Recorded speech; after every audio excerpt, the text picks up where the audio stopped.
going to be showing you kind of my prep work that I am using before I go ahead and start my cyanotype. So I want to prep my images as I want a double exposure happening in it. So I'm going to create kind of a digital manipulated version of a double exposure. You can do them on the Canon camera, but my poor best friend, I can't drag her everywhere to kind of get that effect with the desert plants that I want her to interact with. So I'm going to show you how I edited one of these particular images to get it ready for print so that that can be exposed on cyanotype. So what I went for all of my pictures, this is exactly what I did. I went to a quick selection tool because I just want to isolate her. I don't need that solid color background of her anymore. I did this at her house. She is a trooper. I constantly help her out with filming her projects for her master's degree, so I felt like she owed me one back.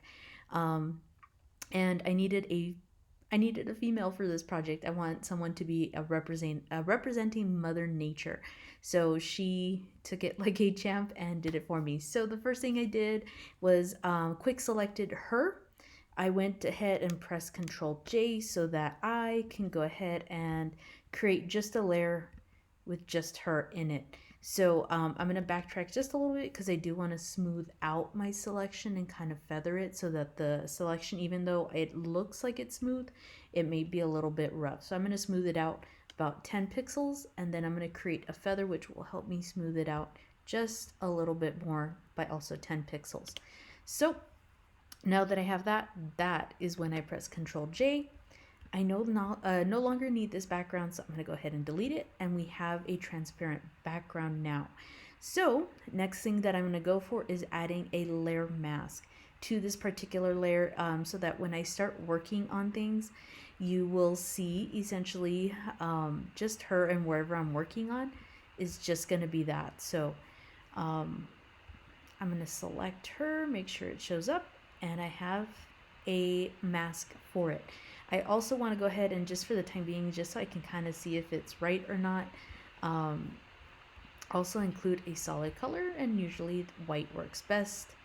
Yes, I deleted the background only to give it another background again.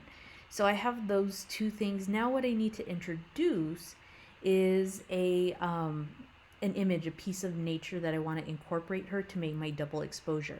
So I'm going to go to my images that I took and open one up just for the sake, and this is trial and error. I have to kind of see what works particularly for her, because something may work for that image and other times it may not. So all the images that I have are in raw file.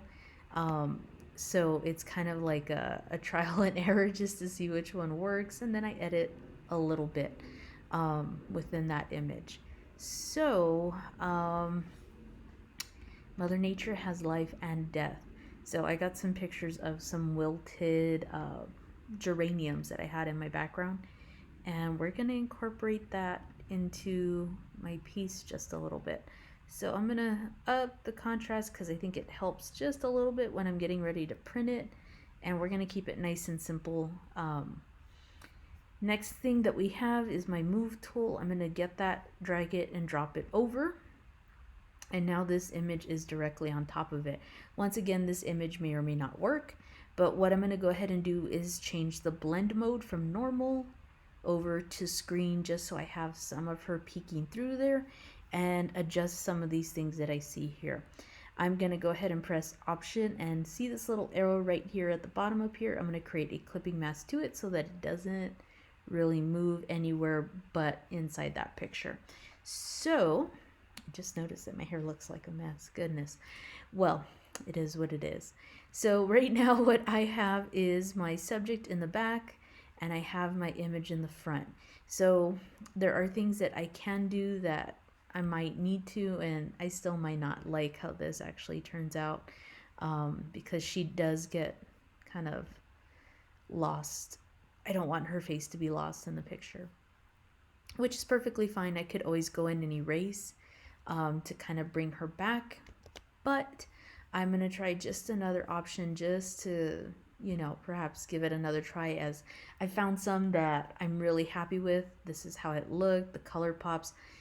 Because I'm doing cyanotype, this is not really going to be the end result that I want, but I do love it as part of, a future portfolio, just keeping it. And I was able to get some, you know, that I felt I love this one. I felt that worked, and, I'm going to continue with it. So we're going to try another one, just to see if it, changes up anything. Um, Weirdly enough, I had these pictures of, they're weeds, technically, and they are not the best.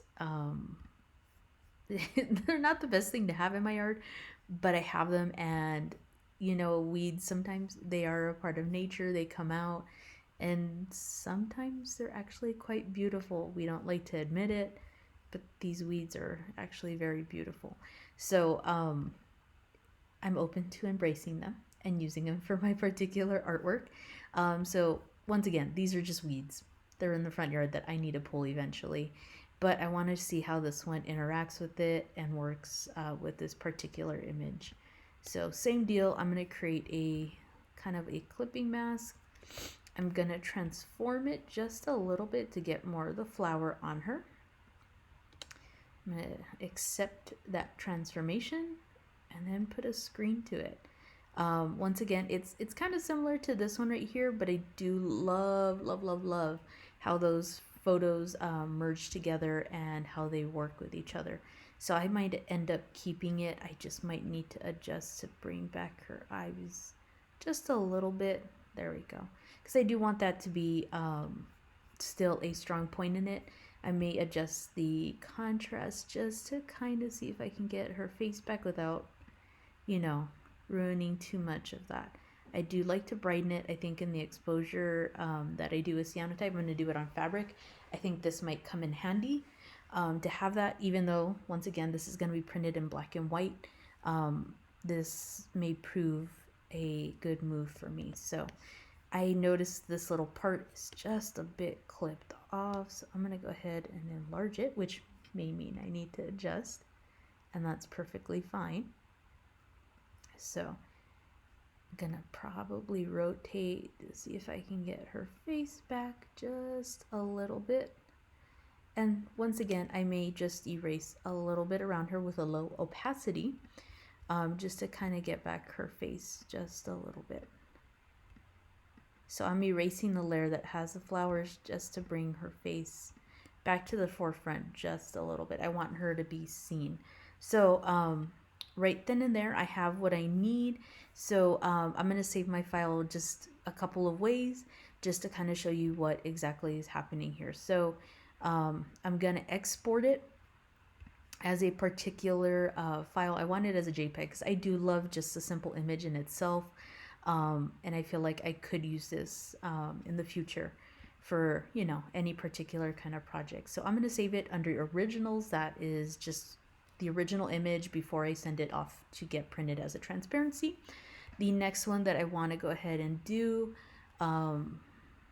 is kind of with the background erased, because in printing transparency, sometimes if it prints a particular way, I may not like that result, which is perfectly okay. So I'm going to take down that solid color background. I'm going to go ahead and merge all my layers, at least all my visible ones, to form that. Now, once I have that, I'm going to go ahead and desaturate because I'm going to send it in as a black and white print anyways. Now I see the colors kind of dull down just a little bit. So I'm going to see if I can up the contrast, because this is how essentially it's going to be printing for me. So I want to try to make sure that I get as much contrast as I can.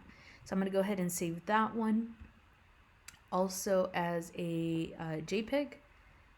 And this one I don't need to worry about. This one's if I'm doing anthotype. Just in case it doesn't work out, I have a backup plan. But this one's perfectly fine with that white background. It won't interrupt anything. I'm going to save that under as BW for black and white. Save that file. And then the last file that I have, this one's for cyanotype because it does require a photo negative. I'm going to go ahead and invert my image just so that it works print wise on cyanotype. So I'm going to go ahead to my adjustments, invert it. It looks a little bit scary. I'm sure if I showed it to her and like, hey, I edited your face with a double exposure, she would not really like the end result if I showed her that. But this is to get a good product with cyanotype. It does require a negative, which we just did by inverting. So I'm saving this one under inverts as a PNG file to get that transparency.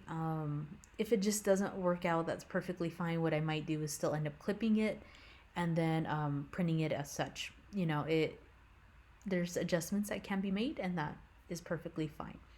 So we have those saved, an original, a black and white kind of original as well, and then a inverted photo negative for cyanotype. So just to give you a little glimpse of my process, I didn't do much editing of the images beforehand because of cyanotype. It does take in particular color, not colors, in black and white. It takes in a good range of value, but those adjustments can be very simply made on Photoshop as well, just like Lightroom. So I tried to keep it as simple as I could and edited the small little things that I felt needed.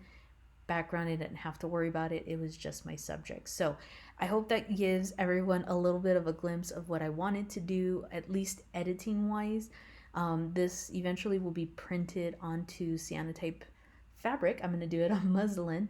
And then once it dries, after I've done the exposure out in the sun, I did a test run today and it was about 8 minutes for full exposure, and it worked. I washed it in a water bath to stop the exposure, then sprayed hydrogen peroxide to get a deep, deep, rich blue.